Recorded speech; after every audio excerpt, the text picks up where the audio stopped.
عليكم ورحمة الله وبركاته إخواني أخواتي في هذه النشرة الجوية الخاصة بتوقعات حالة الطقس بالمغرب. فإن شاء الله سوف نقدم لكم آخر تحديثات النمادج العالمية التي صدرت قبل قليل لتوقعات حالة الطقس ابتداء من زوال اليوم، وكذلك سوف ندرج لكم الأيام القريبة المدى والبعيدة المدى في هذه النشرة الإنذارية، كذلك لتوقعات حالة الطقس بالمغرب، كذلك المناطق المعنية بالعواصف الرعدية بحول الله.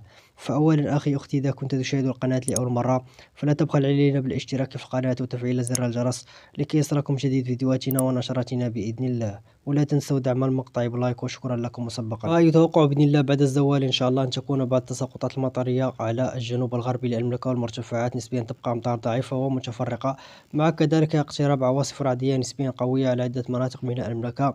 بالنسبة ليوم الأربعاء 7 أبريل فيحتمل كذلك أن تكون أجواء غائمة على المهم ومراكش وكذلك أقصى شمال المملكة، مع احتمال بعض الزخات أو القطرات المطرية تبقى نسبيا ضعيفة ومتفرقة، مع نسبيا أمطار نسبيا قد تكون بعض العواصف الرعدية على الرباط والمناطق المجاورة.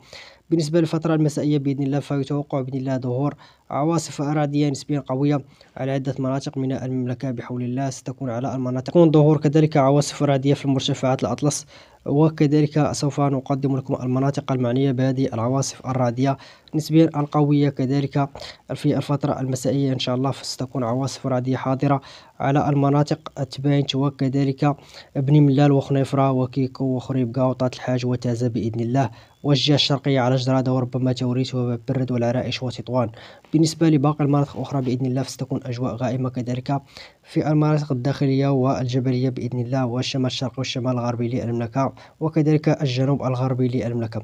بالنسبة للفترة الليلية بإذن الله فيتوقع بإذن الله أن تستمر بعض العواصف الرعدية كذلك أو الزخات الرعدية أقصى شمال المملكة، وبعض القطرات المطرية على مرتفعات المحيطة كذلك بمراكش والمناطق المجاورة خصوصا الحوز.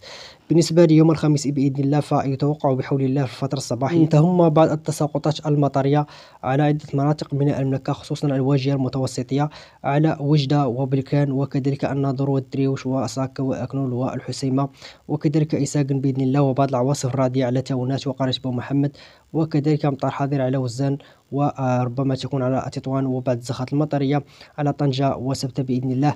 بالنسبة لباقي المناطق الأخرى ستكون أجواء نسبيا غائمة على العموم بإذن الله.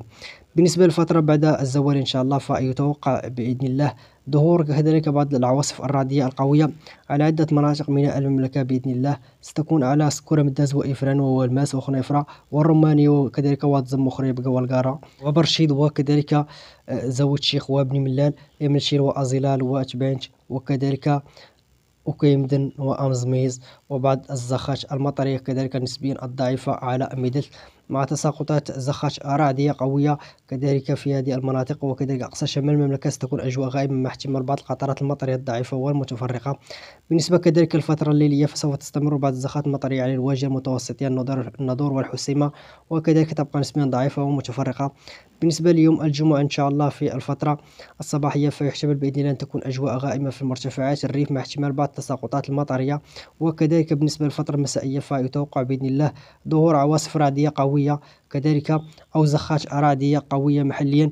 أما بالنسبة للمناطق المعنية بهذه العواصف الرعدية فهي كالتالي، سوف نقوم بذكرها لكم إن شاء الله في هذا الفيديو. ستكون على إساقن بإذن الله وتاونات وقرية محمد وكذلك سيدي سليمان وفاس ومكناس والخميسات والماس بإذن الله، وعواصف رعدية كذلك على زاوية الشيخ وخنيفرة وواتزم وابن ملال وكذلك أزلال بإذن الله، وقد تصل حتى تنغير وورزازات بإذن الله وتزناخت. بالنسبة لباقي المناطق الأخرى ستكون أجواء نسبيا غائمة إلا قليلة السحب مع تساقط أمطار أو زخات رعدية في هذه المناطق.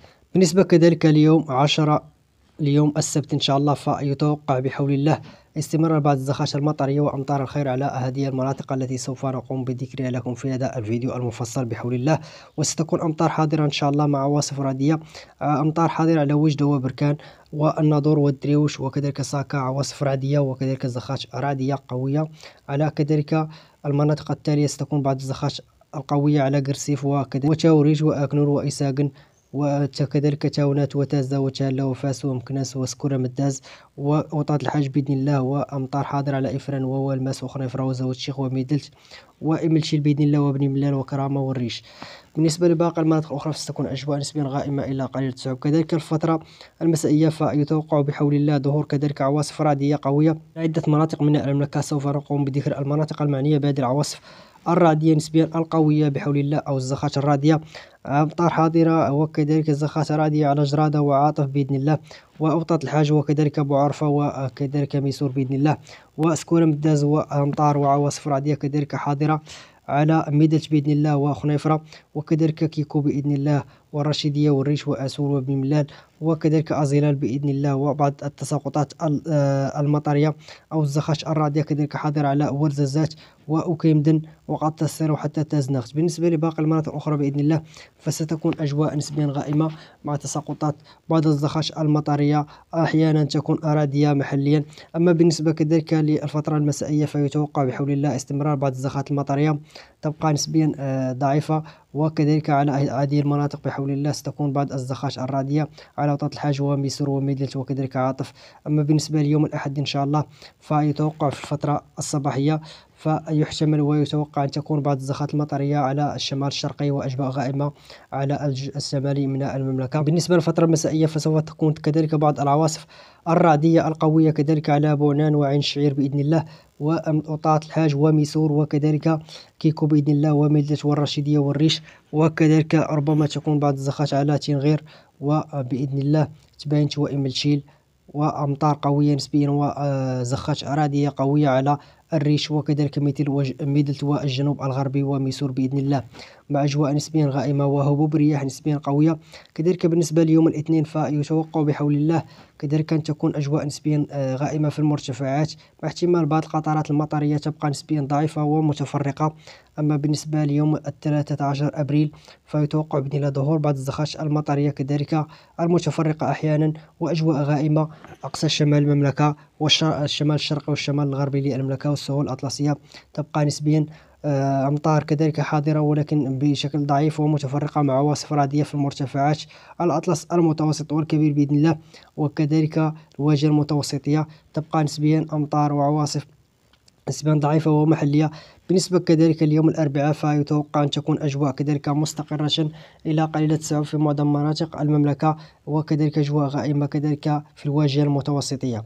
بالنسبة للفترة المسائية فيتوقع أن تكون بعض الزخات العاصفية أو العواصف الرعدية في المرتفعات الأطلس وكذلك أجواء غائمة في تلك المناطق. بالنسبة كذلك ليوم الخميس 15 أبريل فيحتمل أن تكون بعض الزخات المطرية الضعيفة نسبيا على الحسيمة والواجهة المتوسطة على العموم. بالنسبة للفترة المسائية فيحتمل أن تكون أجواء مستقرة إلى قليلة السحب.